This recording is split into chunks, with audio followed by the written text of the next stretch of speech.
Donc la nouvelle s'appelle La chose dans la crypte et elle date de 1960.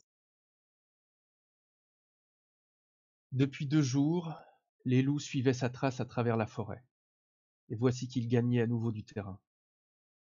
Tournant la tête, le jeune homme aperçut leur grosse forme velue d'un gris sombre qui bondissait parmi les troncs noirs. Il savait que cette fois il ne pourrait pas les repousser. Conan courut vers une énorme masse de rochers qui saillaient du flanc de la colline, semblable au portail d'un château enseveli. À cet instant, les loups surgirent de l'épaisse forêt à ses trousses, hurlant comme des démons écarlates de l'enfer à la fuite d'une âme damnée. À travers la blancheur trouble de la neige tourbillonnante, le jeune garçon distingua une tache noire et béante entre 2 gros blocs de rochers et s'élança dans cette direction. Les loups étaient sur ses talons. Il pouvait sentir sur ses jambes nues leur haleine âcre et chaude lorsqu'il s'engouffra dans la crevasse devant lui. Il était à présent dans une grotte étroite, creusée dans le roc, dont l'obscurité totale n'était atténuée que par un pâle rayon crépusculaire filtrant par l'ouverture. Se redressant de toute sa hauteur, déjà supérieure à 6 pieds, l'adolescent se mit à inspecter la muraille de ses mains tendues. Ses doigts inquisiteurs lui apprirent que la paroi était gravée de glyphes cryptiques d'une écriture inconnue, inconnue tout au moins pour ce garçon ignorant, venu des terres barbares du Nord, qui ne savait ni lire ni écrire et tenait ses arts civilisés pour des amusettes efféminées. Avançant d'un pas le long du mur, il trébucha contre un objet dans les ténèbres et tomba sur une chose qui craqua bruyamment sous son poids. Un morceau de bois brisé lui rafla la jambe, ajustant une égratignure à celle des branches de sapin et des griffures de loup. C'était une chaise dont le bois pourri avait facilement cédé sous le choc. Il eut bientôt allumé un petit feu fumeux, qu'il alimenta avec les débris de la chaise et les fragments d'un autre objet qu'il identifia aussitôt comme la carcasse d'un char. Il pouvait enfin se détendre, se reposer de sa terrible course et réchauffer ses membres engourdis. La flamme vive et brûlante découragerait les loups qui, hésitant à le poursuivre à l'intérieur de la caverne noire, rôdaient encore devant l'entrée extérieure. Soudain, les cheveux du barbare se dressèrent sur sa tête, et le jeune homme sentit sa peau frémir d'un frisson surnaturel. Là, sur un grand fauteuil de pierre, à l'autre extrémité de la salle, trônait la forme d'un gigantesque homme nu qui, une épée dégainée en travers de ses cuisses, tournait vers lui le squelette de son visage sépulcral. Dès qu'il aperçut le géant nu, le jeune homme sut qu'il était mort, mort depuis des siècles. Les membres du cadavre étaient bruns et ratatinés comme du bois sec. La chair de son énorme torse pendait maintenant en lambeaux sur ses côtes dénudées. Qui avait été cet être mort? Un guerrier des temps anciens, quelque grand chef redouté de son vivant et trônant encore dans sa mort? Le regard du barbare tomba alors sur la grande épée qui reposait sur les cuisses osseuses du cadavre. C'était une arme formidable. Un glaive dont la lame, qui dépassait largement 1 mètre de longueur, était en fer bleui. Le cœur de cet adolescent, né au combat, battait à se rompre. Son sang guerrier bouillonnait dans ses veines. Chrome! Quelle épée! Avec une arme comme celle-là, il pourrait sans peine défendre sa peau contre les loups affamés qui l'attendaient dehors. Le jeune homme saisit l'épée et sentit ses muscles se gonfler de puissance et son cœur palpiter de l'orgueil de la possession. Dieu! Quelle arme! Avec une arme comme celle-là, il n'était plus de destinée trop ambitieuse pour un guerrier. Avec un glaive comme celui-là, même un jeune barbare à moitié nu pourrait se tailler un chemin jusqu'au bout du monde. Il s'éloigna d'un pas du trône de pierre et fendit de sa lame un ennemi imaginaire. Soudain, il s'immobilisa, glacé d'effroi, un pied suspendu à mi-course. Un bruit, un crissement sec, indescriptible, lui parvenait du côté de la crypte où se trouvait le trône. Pivotant sur lui-même, il vit et sentit ses cheveux se dresser sur son crâne et son sang se figer dans ses veines.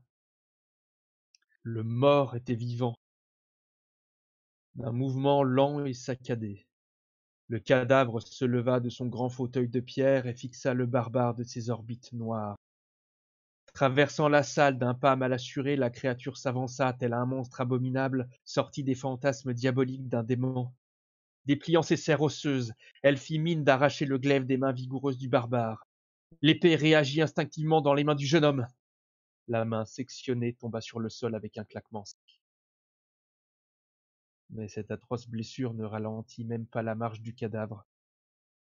Alors, rassemblant son courage, le barbare s'élança d'un bond, décrivant avec son arme de larges moulinets cinglants.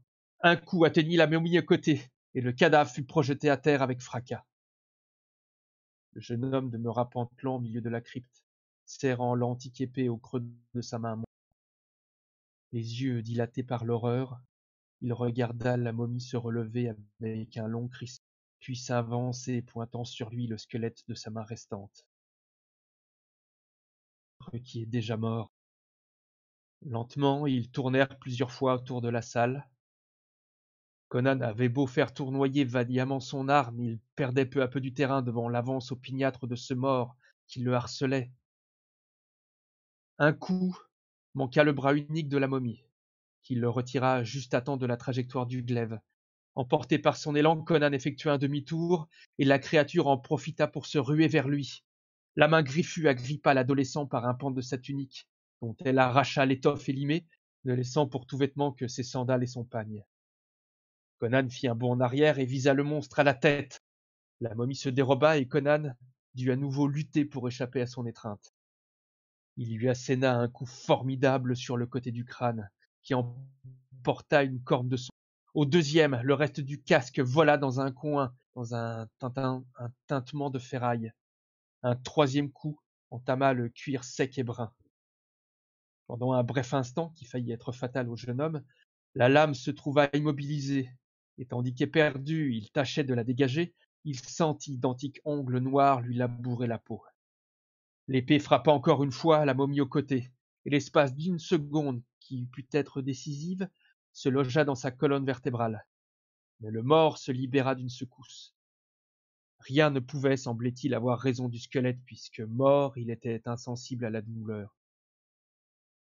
Il continuait à poursuivre Conan de sa démarche vacillante, sans se fatiguer, ni faiblir, au mépris de blessures qui eussent étendu raide mort dans la poussière une douzaine de vigoureux guerriers. Tout à coup, quelque chose saisit Conan à la cheville. Perdant l'équilibre, il tomba de tout son long sur le sol de pierre inégale.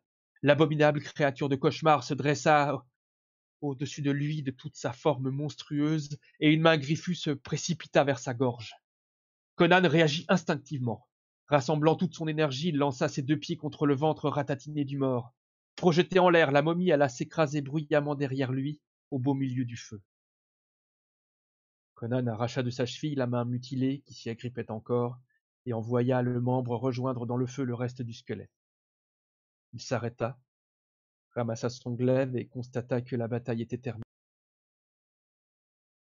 Desséchée par la procession de siècles innombrables, la momie flambait comme un feu de brousse. Il ne restait bientôt plus du cadavre que quelques morceaux d'ossements calcinés. Vidé et fourbu, Conan poussa un long soupir de soulagement. Il essuya la sueur froide dont la terreur avait inondé son visage et passa ses doigts dans sa tignasse noire. La momie du guerrier était enfin vraiment morte et la grande épée lui appartenait. Il la soupesa à nouveau, savourant son poids et sa puissance. Muni de sa nouvelle épée, il était plein de confiance, et bombant le torse, il fit siffler la lame au-dessus de sa tête. Quelques instants plus tard, il sortit de la grotte, drapé dans un manteau de fourrure niché dans un vieux coffre, une torche dans une main et son épée dans l'autre. Les loups avaient disparu. Levant les yeux, Conan vit que le ciel se dégageait. Il étudia les étoiles qui scintillaient entre les nuages et se remit en route vers le sud.